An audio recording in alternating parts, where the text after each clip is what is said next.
At Kart Crazy we can repair the vast majority of transponders used in motorsport around the world.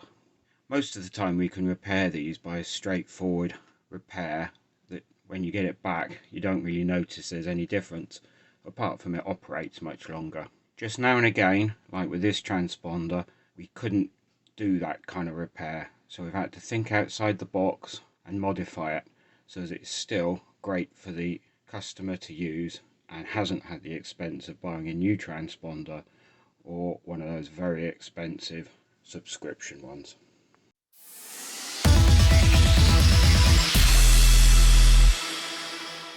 So this particular transponder had a defective charging circuit which we weren't able to repair, but it seemed to transmit fine, so we've modified it with an external battery. We still supply it back to the owner with a full 6-month warranty on it.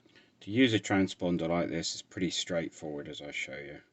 Inside the waterproof battery holder is a standard rechargeable AA battery that we supply with the transponder. So you put in a freshly charged battery in there and then screw it back up together.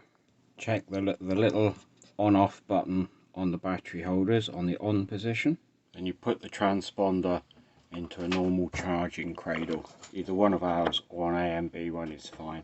Just needs to be in there for a short amount of time to turn on the transponder. Once the LED lights, that indicates the transponder is now switched on, and our transponder is now transmitting and ready to go.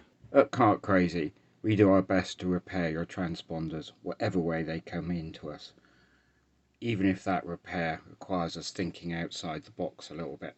We want to keep the costs down for you, so you don't have to go buy a new transponder and you have the money left to go do some more practicing or racing. At the end of the day, that's what we're all wanting to do. Hi, thanks for getting to the end of the video. If you're not already subscribed, please do so now. Just hit the subscribe button and then hit the bell button, and that way YouTube will tell you when there's any new videos. We've got some big plans ahead for the channel, including possibly a car build from scratch. So if you want to get involved with that, now's the time to subscribe. Cheers then, bye.